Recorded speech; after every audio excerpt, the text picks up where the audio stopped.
Praise God.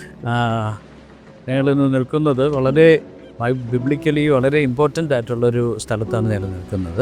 ഈ സ്ഥലത്തെക്കുറിച്ചും കാര്യങ്ങളൊക്കെ കുറച്ച് നാളായിട്ട് അറിയാവുന്ന നമ്മുടെ കൂടെ ജെറി ജെറിയുടെ സ്വന്തം സ്ഥലം എവിടെയാണ്? സ്വന്തം സ്ഥലം പത്തനംതിട്ട വെണ്ണിക്കുളം എന്ന് പറയുന്ന സ്ഥലത്താണ്. പത്തനംതിട്ടയിലാണ്. ജെറിക്ക് ഇവിടെയൊക്കെ സ്ഥിരമായിട്ട് എത്ര വർഷമായി ഇവിടെ വന്ന്? ഞാനിപ്പോൾ ഒരു 2 വർഷം ആകുന്നു ഇവിടെ വർക്കൊക്കെ ജോലിയൊക്കെ ആയിരുന്നു. അതെ, ജോലിയായിട്ട് ഫാമിലിയായിട്ട് ഇവിടെ ഉണ്ട്. അതെ, ഫാമിലിയായിട്ട്. അപ്പോൾ ഞാൻ വന്നത് അനുസരിച്ച് ഞാൻ മനസ്സിലാക്കിയ അനുസരിച്ച് വളരെ വളരെ നല്ലൊരു സ്ഥലം, ബ്യൂട്ടിഫുൾ ആൻഡ് സോ പീപ്പിളെല്ലാം ആൾക്കാരെല്ലാം വളരെ സന്തോഷവും വളരെ സമാധാനത്തോടെ അല്ലേ? അതെ. അപ്പോൾ നമ്മളിപ്പോൾ നിൽക്കുന്നതൊരു വളരെ ഇമ്പോർട്ടൻ്റ് ബിബ്ലിക്കൽ പ്ലേസാണ്. അപ്പോൾ ഞാൻ മനസ്സിലാക്കിയത് നമ്മൾ കാണുന്ന ആ സ്ഥലത്താണ്. അതെ, ഇവിടാണ്. അപ്പോൾ അതിനെ കുറിച്ച് ഒന്ന് ഈ സ്ഥലത്തെ കുറിച്ച് ആക്ച്വലി പോൾ നമ്മൾ ബൈബിളിൽ വായിക്കുന്നത് പോലെ പോള് കപ്പലിൽ വന്ന സമയത്ത് വിൻഡ് അടിച്ചിട്ട് കപ്പൽ വന്ന് തകർന്നതായിട്ട് പറയുന്നുണ്ടല്ലോ. അത് ഈ ഒരു ഐലൻഡിലാണ് പറയുന്നത്. അത് അവിടെയാണ് നമുക്ക് കാണാൻ സാധിക്കുന്നത്. പോളിൻ്റെ ആ സ്റ്റാച്ചു കാര്യങ്ങളൊക്കെ വെച്ചേക്കുന്നത്. അപ്പം ഇത് മെഡിറ്ററേനിയൻ സീ ആണ്. ആ വെയിൽ നോക്കുകയാണെങ്കിൽ തീർച്ചയായിട്ടും നമ്മളെ ബിബ്ലിക്കലി എങ്ങനെ പറയുന്നു അതേപോലെ തന്നെയാണ് നമുക്ക് കാണാൻ സാധിക്കുന്നത്. ആ വിൻഡ് വന്ന് എങ്ങനെ തകർക്കുന്നു എന്നുള്ള രീതിയിൽ തന്നെ. അപ്പം ഇതാണ് നമ്മൾ ആ ഏരിയയാണ് ബോട്ട് വന്ന് തകർന്നയുടെ. അവർ പിന്നെ നീന്തി കയറിയത് ആ ഭാഗത്തോട്ടായിരിക്കും, അങ്ങോട്ടായിരിക്കും. അപ്പോഴൊക്കെ ഇതിൻ്റെ ഒരു ലാൻഡ്സ്കേപ്പും സകലത്തിലും ഒരു ചേഞ്ചസ് ഒക്കെ വന്നു. ഇത്രയും ഒന്ന് ഇപ്പോഴത്തെ ഒരു ഇതനുസരിച്ച് എങ്ങനെ ഇത്രയും ദൂരം നീന്തിക്കടന്ന് തോന്നാം. ശരിയൊന്നും ആ സമയങ്ങളിൽ കടൽ ഇത്രയൊന്നും കയറിയിട്ടില്ലായിരിക്കും. ഇന്ന് അത് സിറ്റിയുമൊക്കെ ആയി, വളരെ മനോഹരമായ സിറ്റിയായി. അപ്പോൾ വേദപുസ്തകം അനുസരിച്ച് വളരെ ഇമ്പോർട്ടൻ്റ് ആയിട്ട് നമ്മൾ ഒത്തിരി പ്രസംഗങ്ങൾ അല്ലേ പൗലോസിൻ്റെ യാത്രയിൽ, റോമിലേക്കുള്ള യാത്രയിൽ കപ്പൽ വന്ന് തട്ടിയ സ്ഥലമൊക്കെ ഒരു അപ്പോസ്തല പ്രവൃത്തികളുടെ പുസ്തകം 27-ാം അധ്യായത്തിലാണ് മെയിനായിട്ട് ഈ ഒരു ഭാഗത്തെ നമുക്ക് കാണാം. അതിൻ്റെ ഒരു സ്പോട്ടിലാണ് നമ്മളിപ്പോൾ ഹിസ്റ്റോറിക്കൽ വളരെ ഒരു 2000 വർഷത്തിന് മുമ്പ് സംഭവിച്ച ഇത് നമ്മൾ മെഡിറ്ററേനിയൻ സീ ആണ്. നമുക്ക് കാണുമ്പോൾ ആ ഒരു റൈറ്റ് സൈഡ് ആ പാർട്ടായിരിക്കാം ഈജിപ്റ്റ്, ആഫ്രിക്കൻ. അന്നത്തെ ഈ റോമിലേക്കും യൂറോപ്പിലേക്കുള്ള യാത്ര ഒരു മെയിൻ ഹബ് എന്ന് പറയുന്നത് അലക്സാൻഡ്രിയ. സൗത്തിലേക്ക്, ഏഷ്യയിലേക്ക് അലക്സാൻഡ്രിയ എന്ന് ടേൺ ടു അങ്ങനെയാണ് ഡൗണിലേക്കാണ്. ഓക്കെ. അപ്പോൾ ആ main hub Alexandria, Cairo, Alexandria. അപ്പോൾ അവിടെ നിന്നുള്ള യാത്രയിൽ നമുക്ക് വേദപുസ്തകം അപ്പോസ്തല പ്രവൃത്തി 26 പഠിക്കുമ്പോൾ തന്നെ അഗ്രിപ്പ രാജാവിനോട് അപ്പോസ്തലനായ പൗലോസ് ഫിലിപ്പിൻ്റെ കൊട്ടാരം അവിടെ സിസറിയ, ഇസ്രായേലിലെ സിസറിയ, അവിടെയാണ് നമ്മുടെ പൗലോസ് അവസാനമായിട്ട് അവിടെ ജെറുസലേമിൽ നിന്ന് വെച്ച് കൊണ്ടുവരുന്ന സിസറിയയാണ് അന്നത്തെ വലിയൊരു പോർട്ടും ഒരു അവിടുത്തെ ഗവർണർ താമസിക്കുന്നത് റോമൻ ഗവർണർ. അപ്പോൾ റോമൻ ഗവർണറിൻ്റെ പൗലോസിൻ്റെ മേലൊരു വ്യക്തമായ ഡിസിഷൻ എടുക്കാതെ വരുമ്പോഴാണ് അഗ്രിപ്പ രാജാവിനെ വിളിക്കുകയും അഗ്രിപ്പ രാജാവിനോട് ആവശ്യപ്പെടുകയാണ്. കാരണം ഈ പൗലോസ് എന്ന് പറയുന്ന റോമൻ പൗരത്വമുള്ള, അപ്പോൾ ഇവർക്ക് ഒരു ജൂസ് എന്നുള്ള കൺസിഡറേഷനിൽ ഒരു നിയമങ്ങൾ പൗലോസിൻ്റെ മേൽ വയ്ക്കാൻ പറ്റും. അപ്പോൾ എന്ത് ചെയ്യുവാണ് അഗ്രിപ്പ രാജാവ്, പൗലോസ് അത് തന്ത്രപരമായി എന്ത് ചെയ്യുക, സീസറിൽ അഭയം പ്രാപിക്കും. അഗ്രിപ്പ രാജാവിന് യഥാർത്ഥത്തിൽ പൗലോസിനെ വിടണമെന്ന് ആഗ്രഹമുണ്ടാകും, അല്ലെങ്കിൽ ഫിലിപ്പിനും ആഗ്രഹമുണ്ട്. പക്ഷേ ഈ റോമിൽ ഒരു ദൈവിക ദൗത്യം പൗലോസിൻ്റെ മേൽ, റോമിൽ നീ സീസറിൻ്റെ മുമ്പിൽ നിൽക്കേണ്ടതാകും എന്ന ദൈവിക ദൗത്യം കിടക്കുക. അപ്പോൾ അതിൻ്റെ ഒരു പാർട്ടാണ്. പലപ്പോഴും നമ്മൾ ചിന്തിക്കുന്നതിനപ്പുറമാണ് ദൈവം വരട്ടെ ലൈഫിൽ ഒരു മൂവ്മെൻ്റ് ഉണ്ടാക്കുക എന്ന് പറയുന്നത്. അപ്പോൾ ഈ അഭയം പ്രാപിച്ചതുകൊണ്ട് അവർക്കൊന്നും ചെയ്യാൻ പറ്റില്ല. ഇയാൾ ആരാണ്? സീസറിൻ്റെയാണ്. അന്നത്തെ സീസർ എന്ന് പറയുന്ന റോമിൻ്റെ മെയിൻ. അപ്പോൾ സീസറിൻ്റെ അടുക്കൽ അഭയം പ്രാപിച്ചു കഴിഞ്ഞാൽ പിന്നെ സീസറിൻ്റെ ആ വ്യക്തിയെ എന്ത് ചെയ്യണോ തീരുമാനിക്കും. അങ്ങനെയാണ് സിസറിയയിൽ നിന്നാണ് പൗലോസും ലൂക്കോസും യാത്രയിൽ അവർ കപ്പൽ കയറി അവിടെ നിന്ന് ആ യാത്ര ഈ അലക്സാൻഡ്രിയ കടൽ വഴിയും ഒക്കെ വരുന്ന സമയങ്ങളിൽ വളരെ ശാന്തമായിരുന്നു. ഇപ്പോൾ തന്നെ ഇന്ന് നമുക്ക് അവിടെ ആ മെയിൻ സ്പോട്ടിൽ പോകാൻ പറ്റാത്തതിൻ്റെ കാരണം നമ്മൾ കാണുന്ന പോലെ കടൽ വളരെ ഇന്ന് കാണുമ്പോൾ വളരെ ശാന്തമാണെങ്കിലും ഈ മെഡിറ്ററേനിയൻ സീയുടെ ഒരു വലിയൊരു പ്രത്യേകതയാണ് ഇമ്മീഡിയറ്റായിട്ട് ഇതിൻ്റെ ആ ഭാവം. അപ്പോൾ ഭയങ്കര കൊടുങ്കാറ്റുകൾ, ചുഴലിക്കാറ്റുകൾ, കാരണം ഇതെല്ലാം ഒരു എന്തുവാ കടലിടുക്കുകളിൽ ഈജിയൻ കടലിടുക്കും ഒക്കെയാണ്. അപ്പോൾ പെട്ടെന്നാണ് ചുഴലിക്കാറ്റുകളുണ്ടാകുന്നത്. അതാണ് അതിൻ്റെ ഭൂ. അപ്പോൾ പക്ഷേ ദൈവം പൗലോസിനോട് പറയുകയാണ്, ഈ യാത്രയിൽ നമുക്കെന്തോ വരും, ആപത്ത് വരും. അപ്പോൾ കപ്പൽ മേധാവി അയാളുടെ എക്സ്പീരിയൻസിൽ പറഞ്ഞു അതൊന്നും സംഭവിക്കാനില്ല. പക്ഷേ ആ യാത്രയുടെ ആരംഭം നല്ലതായിരുന്നു. തീർച്ചയായും അതിൽ വചനത്തിൽ 27 അധ്യായത്തിൽ പറയുന്നു, ആരംഭത്തിൽ വളരെ ശാന്തമായിരുന്നത് കൊണ്ടും അവരുടെ പ്ലാനുകൾ ജയിച്ചു എന്ന് കരുതി അവർ യാത്ര ചെയ്യും. പക്ഷേ പരിശുദ്ധാത്മാവ് പൗലോസിന് ഓൾറെഡി എന്ന് പറഞ്ഞു, യാത്രയിൽ നമുക്ക് പ്രശ്നമുണ്ട്, അതുവഴി പോകരുതെന്ന് പറഞ്ഞിട്ട് അതനുസരിക്കാതെയുള്ള യാത്രയാണ്.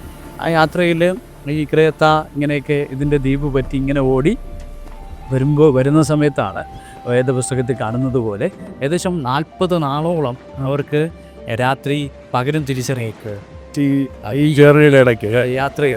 അപ്പോൾ എല്ലാവരും ഭയന്നു, കാരണം ഇതെങ്ങോട്ട് പോകുന്നവരെ നമ്മൾ അന്നത്തെ പോലെ ഈ കപ്പലാണ്. അപ്പോൾ ഈ കാറ്റടിക്കുന്നതിനനുസരിച്ച് ദിക്ക് തിരിച്ചു പോകുന്നതാണ്.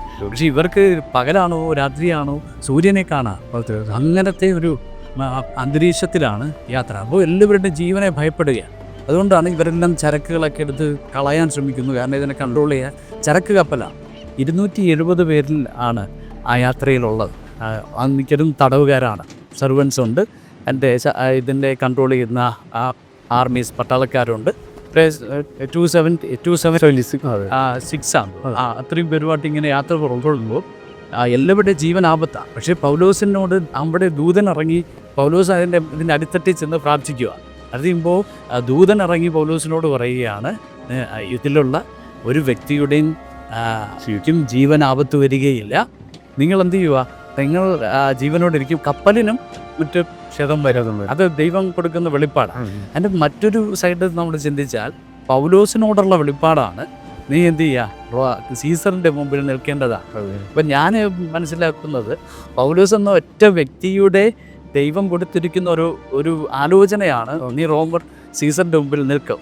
അപ്പോൾ ഈ കപ്പൽ തകർന്ന് ജീവൻ ആപത്ത് വന്നു കഴിഞ്ഞാൽ പൗലോസും ആ ദൈവിക നിയോഗത്തിനകത്ത് മാറി. പക്ഷെ ദൈവം എന്ത് ചെയ്തു, ഇവർ പ്രതികൂലം വന്നു എങ്കിലും ദൈവം ആ വാഗ്ദത്തത്തെ നിവർത്തിക്കാൻ വേണ്ടി ഇവരുടെ ജീവനെ പൗലോസ് മുഖാന്തരം എന്ത് ചെയ്യുക, ബാക്കിയുള്ളവരുടെ ജീവനെ കൂടെ പ്രൊട്ടക്റ്റ് ചെയ്യും. ഒരു മിസ്റ്റേക്കാണ് ആ കപ്പൽ മേധാവി ചെയ്തതെങ്കിലും ആ മിസ്റ്റേക്കിനെ ഇതിനകത്തുണ്ടായിരുന്ന ഒരു ദൈവപുരുഷൻ ഉണ്ടായിരുന്നത് കൊണ്ട് ആ മിസ്റ്റേക്കിനെ എന്താക്കി മാറ്റി, ദൈവീകമായി നിയോഗമാക്കി മാറ്റി. അത് നമുക്കറിയാം. ആ ഒരു അർദ്ധരാത്രിയിലാണ് കപ്പലിൻ്റെ ഇതെല്ലാം ഇത് വിട്ടു. പക്ഷേ പൗലോസ് എഴുന്നേറ്റ് വന്ന് എന്ത് ചെയ്യുക, അപ്പം നുറുക്കി കൊടുക്കുക. ഞാൻ ഒരിക്കലും ആ മെസ്സേജ് ഞാൻ പ്രസംഗിക്കാനുണ്ടായിരുന്നു. എന്ന് വെച്ചാൽ ഈ കർത്താവ് ഈ അന്ത്യത്താഴം എന്ന് ഒരുക്കുന്നത് പോലെ, പക്ഷെ പൗലോസിൻ്റെ അകത്തത് എന്ത് ചെയ്യുക, അപ്പം നുറുക്കി ഇവർക്ക് കൊടുക്കുമ്പോൾ നമ്മൾ അതിന് ഈ അപ്പം കൊണ്ട് ജീവിക്കുമെന്ന് പറയുന്നവർ, അപ്പോൾ ഈ ഇവരുടെ അകത്തൊരു ജീവൻ പകരുക. ഞാൻ വായിച്ചപ്പോൾ എൻ്റെ മനസ്സിനകത്ത് ബാക്കിയുള്ളവരും ഈ 270 അത്രയും പേരും ചാകും എന്നുള്ള പ്രതീക്ഷയിരിക്കുമ്പോൾ ജീവിക്കുമെന്ന പ്രതീക്ഷയുള്ള ഒരു മനുഷ്യൻ അപ്പം മുറുക്കി അവർക്ക് കൊടുക്കും, അവർക്കും കൂടെ. അപ്പോൾ അവരുടെ അകത്തേക്ക് ജീവൻ, പരിശുദ്ധ ജീവൻ, രക്ഷപ്പെടാനുള്ള ഒരു സംഭവം അവരിലേക്ക് പകർന്നു കൊടുക്കും. അതൊരു ഭയങ്കര ഒരു പബ്ലിക്കൽ ഒരു ഇതല്ലേ, എൻലൈറ്റ്മെൻറ്റ് അല്ലേ. അപ്പോൾ അന്ന് രാത്രിയിൽ ഇത് കപ്പലിങ്ങനെ പിടിവിട്ട് വന്ന് ഇടിച്ച് കയറിയ സ്ഥലമതേ കോർട്ടിൻ്റെ ആയിട്ടുള്ള സ്ഥലമാണ്. അപ്പോൾ അന്ന് രാത്രി മുഴുവൻ ഇവർ ഈ കെട്ടിച്ച് കയറിയിട്ടും അവർ വെയിറ്റ് ചെയ്യും, പ്രഭാതമാകുന്നവരെ വെയിറ്റ് ചെയ്യുക. അതിനിടയ്ക്ക് കപ്പൽ ചെയ്ത് രക്ഷപ്പെടാൻ ശ്രമിക്കുന്നുണ്ട്. പക്ഷെ പൗലോസ് പറഞ്ഞത് സത്യമാണെന്ന് പിടികിട്ടിയ ഈ ശതാധിപൻ എന്ത് ചെയ്യുവാണ്, പൗലോസും രക്ഷപ്പെടണമെന്ന് വിചാരിച്ച് ആരും എന്ത് ചെയ്യരുത്, അവരെല്ലാം കെട്ട് അഴിച്ചു വിടുകയും അവരെ എന്ത് ചെയ്യുക, എങ്ങനെയും നീന്തിയോ ഇങ്ങനെ രക്ഷപ്പെടണമെന്നുള്ള അനുവാദം കൊടുക്കുകയാണ്. അങ്ങനെയാണ് അവരെന്ത് ചെയ്യുന്നത്, ഈ സ്ഥലത്ത് നിന്ന് രാവിലെ നീന്താൻ അറിയുന്നവർ നീന്തി, അല്ലെങ്കിൽ ഈ കപ്പൽ തകർന്നതിൻ്റെ തടിക്കഷ്ണങ്ങളിലൊക്കെ ആയിട്ട് ആ ഓളത്തിലൂടെ രക്ഷപ്പെട്ട് അവരെ മെലീത്ത, അവിടെ എത്തുമ്പോഴാണ് അത് മെലീത്ത എന്ന് മീവ അറിയപ്പെടും. അപ്പോൾ പിന്നെ അവിടെ പൗലോസിനുണ്ടായ ഫേവറും ഒക്കെ നമുക്ക് 28-ാം അധ്യായത്തിൽ കാണാൻ കഴിയും. അപ്പോൾ വളരെ അങ്ങനെ ദൈവം കണ്ടുവച്ച ഒരുപക്ഷെ ഇവിടെ വന്ന് ഇടിക്കുന്നില്ല എങ്കിൽ അവർക്ക് പിന്നെ അടുത്ത ഒരു മാർഗമില്ല. അത് ദൈവത്താൽ സംഭവിക്കുക. ഇവിടെ കൊണ്ടുവന്ന് ഒട്ടിക്കുന്നു. കപ്പൽ ഇതായിരുന്നു. ആ പൗലോസിനോട് ദൈവം എന്ത് പറഞ്ഞോ അത് സംഭവിച്ചു.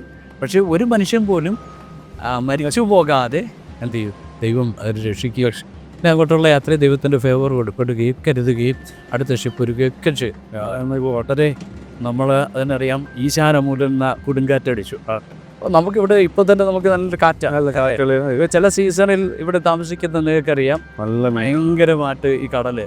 ഇപ്പം ഞാൻ ഇന്നലെ കണ്ടതുപോലെയല്ലേ, ഇന്നലെ ഭയങ്കര ഓളമായിരുന്നു, ഭയങ്കര തിരമാലയാണ്. പക്ഷെ ഇന്ന് നോക്കുമ്പോൾ ശാന്തമാണ്. ഏത് നിമിഷവും ഇതിൻ്റെ അല്ലേ? അതെ, തീർച്ചയായിട്ടും മാറിക്കൊണ്ടിരിക്കും. അതുകൊണ്ട് അങ്ങനെയുണ്ടാവും. അനേകർ ഇവിടെ വരാറുണ്ട് അല്ലേ? അനേകർ ഇവിടെ ഇത് കണ്ടറിഞ്ഞ് വരുന്നുണ്ട്. കാരണം ഇതൊരു ബിബ്ലിക്കലി ഭയങ്കര സ്പിരിച്വലി വിശ്വസിക്കാൻ പറ്റുന്ന ഒരു ഏരിയ. ഒത്തിരി പ്രസംഗം ദേവദാസന്മാരെ അല്ലേ, ഏത് മെസ്സേജിനകത്തും ഒന്ന് ടച്ച് ചെയ്തു പോകുന്ന സ്ഥലമാണ് ഈ കാലമൂലം യേശും ആപത്തും. കാരണം ഇവിടെ നിന്നാണ് വലിയൊരു ചരിത്രങ്ങൾ തന്നെ പൗലോസിൻ്റെ നമുക്ക് മാൾട്ടയിലുണ്ട്. മാൾട്ടയിലെ അല്ലേ ദൈവപ്രവൃത്തിയാണ്.